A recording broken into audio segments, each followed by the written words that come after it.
I'm Cadet Tech Sergeant Jessica Pham, and I'm a flight sergeant.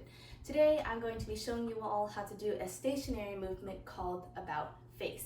So this is a 2-count movement, and it involves turning your body 180 degrees so that you face behind you while remaining in the same area. So I'm going to start off by demonstrating first a little at the normal speed and then a little bit slower. So with the command, it looks like this: about face. About face. A little bit slower would look like this: about face. About face.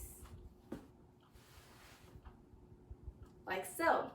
And so now I'm going to be breaking down how to do the movement. And I'll first note that your upper body is entirely still throughout the movement, as if you're in the position of attention with your arms pinned to your sides the entire time, your face in military bearing, and your shoulders back.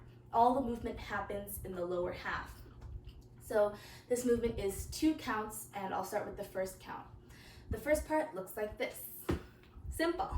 And so what's happening here is you're placing the weight of your body into 2 places, in the ball of your right foot and the heel of your left foot. So from behind, it looks like this. And weight is in here and in here. So that's the first part of it. Now the second count is pivoting. And notice I say pivoting and not throwing yourself around or turning. And this is because your heel of the left foot is going to remain in the same place when you turn around. And so I like to imagine the body as an axle, with the axle running down your left leg. And then your right foot is going to be turning that axle around. And so you'll notice that my left heel isn't really moving at all because, as I said, it's like an axle.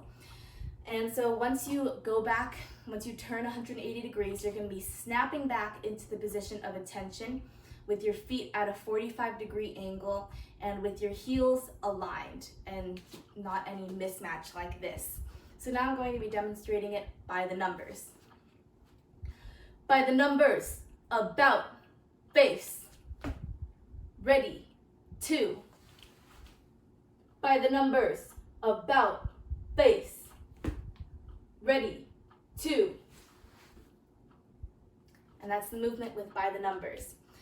So now to go into a little more specifics, make sure that you're not lifting your leg up too high when you're placing it behind you.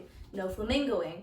And when you're turning around, don't do any curtsying either. Your legs should be straight but not like stiff.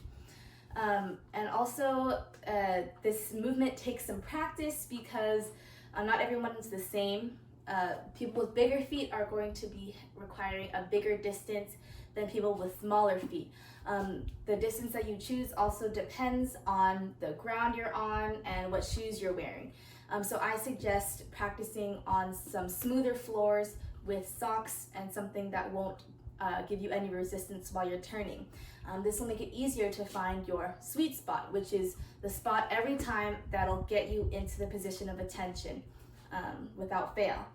So now I'm going to talk about some common mistakes that happen. So sometimes cadets will turn too slow or too fast to the cadence. So make sure you're really listening to what the cadence is. I'll go ahead and model when you're not following the cadence. About face.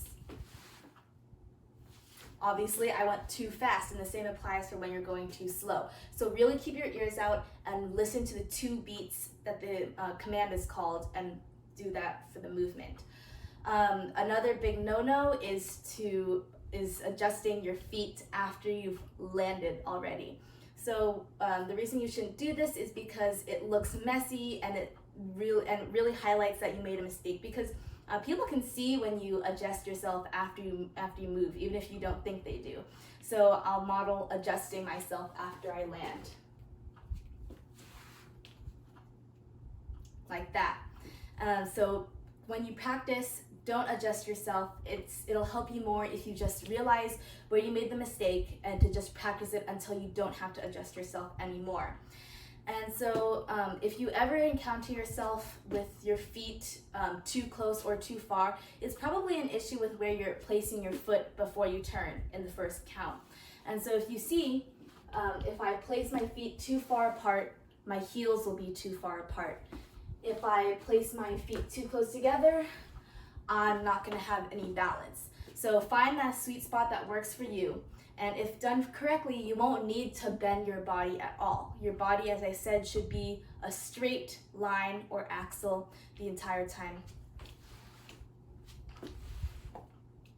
And that's really all for the movement. Feel free to ask any of the flight commanders or flight sergeants any questions in the comments or to message us. And I hope that helped.